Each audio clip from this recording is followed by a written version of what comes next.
If you've been trying to rehab a shoulder issue, or if you're just trying to regain range of motion within your shoulder through the classic rotator cuff exercises, as I like to refer to them affectionately as some of these or some of those, then you're probably not addressing the root cause of what's going on within your shoulder and the structures around it and how they influence one another.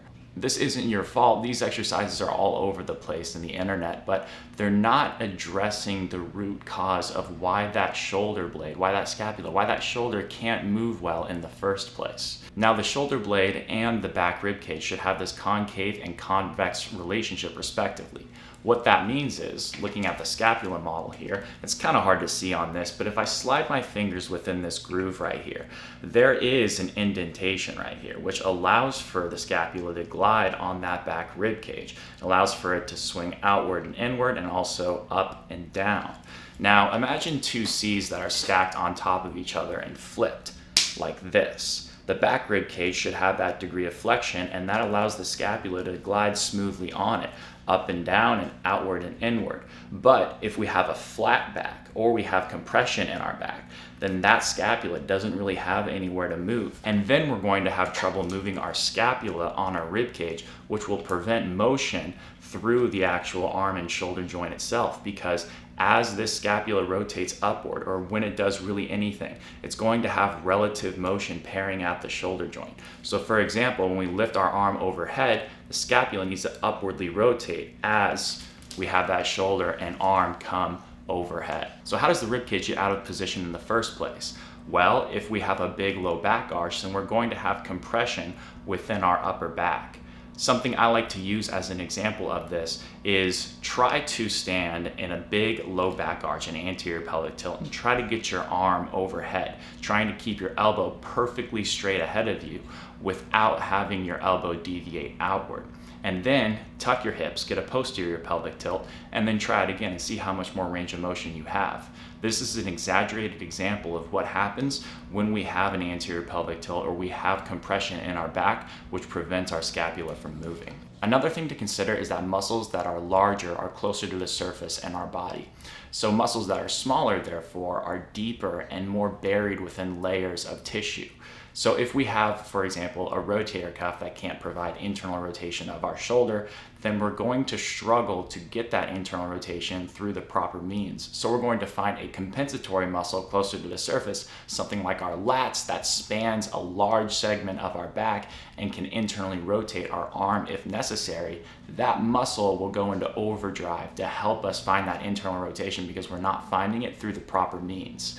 But if we go and try to do rotator cuff exercises and our lat is overactive, then we're going to have a really hard time getting those muscles to function because those bigger muscles, those big boys, are compressing the back of the rib cage and holding us in this position of internal rotation. So it's hard for us to then go and get that internal rotation before we shut off and inhibit that lat. So the approach is twofold. To first make sure that we can get the rib cage in a good position, and secondly, provide the elongation of the muscles that may be compressing or restricting the mobility of the scapula so that we can loosen up that area and allow for mobility to occur.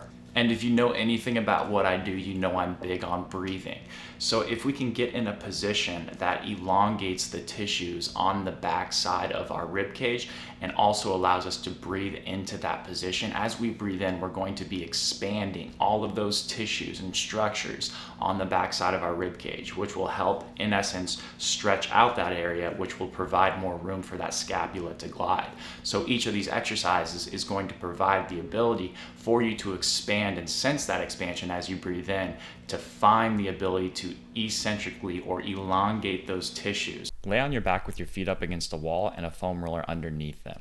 Press your other heel into the wall and keep your other hamstring down as you exhale, and try to meet your elbow to the opposite knee. Hold that as you inhale through your nose and then come back down to center.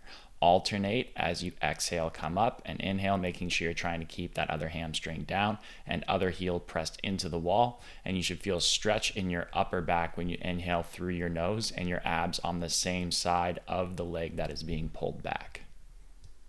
If you feel a pinch in the front side of your hip on the leg you're trying to pull back, you're probably trying to pull it back too far. So I would just pull it back less up till the point just before where you start to feel that hip flexor cramp. And then just make sure that you work towards progressing, bringing it back further over time. But it's okay if you don't fully get your elbow to your knee at first. The second position is designed to release those lats that I mentioned earlier that can get tight and prevent the smaller muscles from doing their jobs. So what you want to do here is elevate yourself on a couple of yoga blocks or something about 4 to 6 inches tall. And then you want to rock your butt back to your heels and pull one elbow out in front of you, and then actively try to pull your hips away from that same side elbow. I'm also going to slightly turn my head to that same side, but not excessively crank it over there, which will actually help further elongate the lat and the muscles I'm trying to stretch out. Then hold that position as you inhale through your nose and feel that stretch in your back, and then exhale through your mouth fully. And then with every subsequent inhale, try to sink a little bit further away with your hips from that elbow.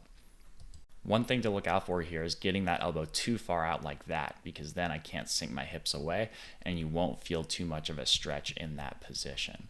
Another thing you want to make sure you don't do is bring that elbow too close or excessively round your upper back in an attempt to create that stretch.